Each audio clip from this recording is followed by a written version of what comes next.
Mrs. Kennedy, what changes, if any, have you made in the White House since you moved in? I really haven't made many, Mr. Vanocur, because one can't. It doesn't belong to anyone but to everyone in this country. Yes, but you live here. You certainly have a part of the White House. Doesn't the first family have a right to make some changes in the White House? Well, yes, one can make one's private bedrooms as one wishes. Everything else is under the approval of the Fine Arts Committee, which I think is marvelous. And we do gradual things here and there. More to come, but not very much so far. What do you think has to be done to the White House? The thing I care about most is to make it more of a museum, with more pieces of beautiful furniture that belong to old presidents. There's very little antique furniture here now, and most of what is dates from 1902. Why isn't there more antique furniture? I would have thought that they've been collecting this since the beginning of this republic. The thing is, Thomas Jefferson did the most wonderful thing of putting in beautiful furniture, and the sad thing was the War of 1812, when everything was burned. Then they had to start piecemeal since then, and every president who came could sell what he didn't like, what was there, and they used to have auctions in Lafayette Square. And then every president could change the decor if he wanted. Once President Grant had the blue room violet, and Chester Arthur had it robin's egg blue, and finally that was all stopped at the time of Theodore Roosevelt, 1902. So now one can't change it anymore. Well, if I may say so without disrespect, every time I've been in the White House, it's always seemed to be a rather cold and austere place. Have you found it so? Well, I remember the first time I came here as a child feeling that. I was 11 years old, and my mother brought me here on Easter vacation, and I felt very much what you say. So I do try to make it warmer now when I think of all the school children who come through here. I think there should be flowers when there can be, and fires going, and the pictures, and to make it look rather like a home and not so frightening. But now, the school children who come through the White House, what do you think they take away with them beyond the fact that they can say back home, I was there? Do they know what they've seen? No, and I think they should. The first thing I'd like to do is have a catalog made for the White House with a description and a history and of every piece and every room and who gave it, so that they can learn history. And to get a catalog, one must get a curator. We're working on that now. And he will be the historian of the White House. No one will give us beautiful pieces of furniture unless they know they're going to be cared for and treated as a museum. Do you have to ask for an appropriation to get a curator? No, we don't. I was thinking if you did, you could probably do better at Congress than your husband. No, the Smithsonian. We're so lucky in Washington to have all these wonderful museums who want to help. All you have to do is ask them, and they're going to make one available to us. You've appointed a commission, haven't you, Mrs. Kennedy, to try and find furniture from the White House. Are they doing very much in this direction? Is it an easy task? No, it's very hard, and we mustn't make a misstep. We haven't really started yet. We want so much to do it right. I'm so happy that the chairman of my commission is Mr. DuPont. For anyone who's seen Winter Tour will know that we're serious and what we hope to do. We don't really want to restrict it to any special period, because this house can't be a rigid museum. It's part of everyone everyone who's lived in it is a part of it. So we just want to get the best things from all those times. What kind of a house is the White House? What period does it fall into? It's really an 18th century house. It was designed in 1792 by James Hoban, who was an Irishman, and he modeled it quite a lot on Leinster House in Dublin. So it is an 18th century house, but it has many things of later periods in it. You mentioned before Theodore Roosevelt bringing an architect. Who was it? Stamford White. That was really the last first family that had small children of its own in the White House.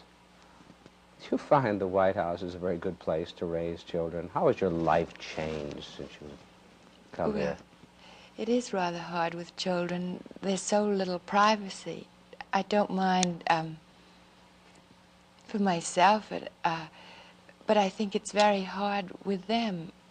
For instance, I wanted to take my daughter to the circus last week, and I decided I just shouldn't because I would ruin it for her. I worked so hard to make her little ballet school a private thing that we could do together. And there were all the photographers waiting when we got there. So it's a little hard. Well, do you really hope, Mrs. Kennedy, that you can achieve this aim, to keep a private life for your children? Is this really possible now that you're in the White House?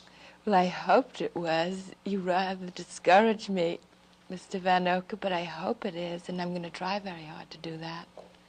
Because otherwise, how can I bring up normal children if they can't be treated that way?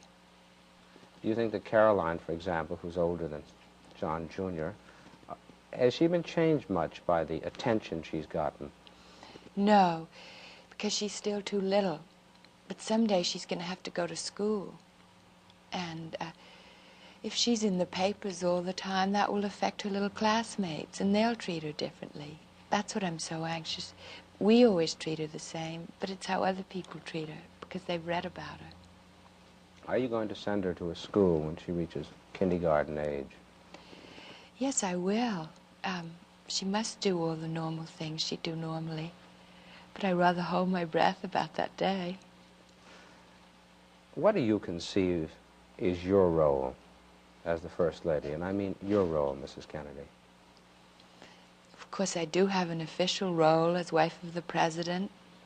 And I think every First Lady should do something in this position to help the things she cares about. I would hope that when I leave here, I will have done something to help to make, well, in the arts in which I'm so interested, anything to do with children.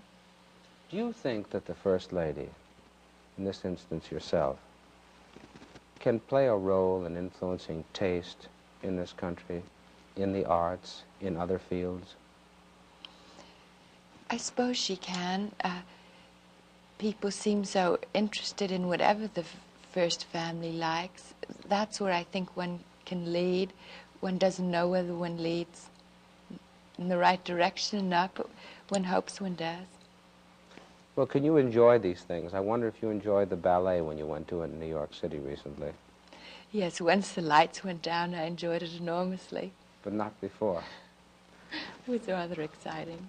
But on this question of the official hostess, a couple of weeks ago, the President entertained an important head of state from Africa, Prime Minister Nkrumah.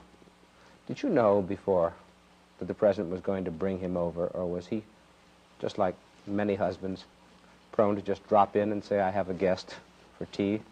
Well, he promised me that I could meet him, the President Nkrumah.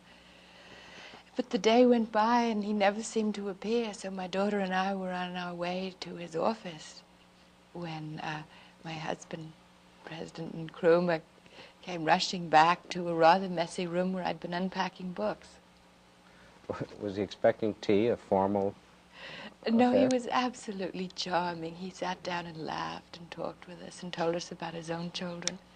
I was so glad to see that he was so relaxed, because I was rather embarrassed being surprised like that by my husband. I expected that he would tell me a few minutes before. Now, there's your official role as a hostess at the White House, the role as the First Lady in things that interest you. If it's not presumptuous, Mrs. Kennedy, what about your role as a mother and a wife? Can one have a role as First Lady? We haven't had a First Lady who's had young children for such a long time. Are you optimistic about fulfilling this role in the same way you did before?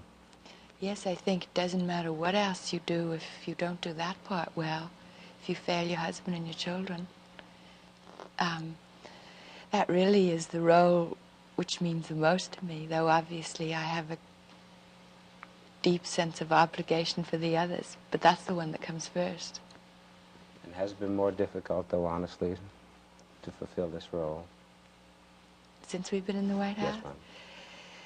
No, my husband loves a challenge, and I do too. He set me a good example. So let's hope it works out. Thank you very, very much, Mrs. Kennedy. It was most gracious of you to have us here. Thank you, Mr. Vanocur. I enjoyed it.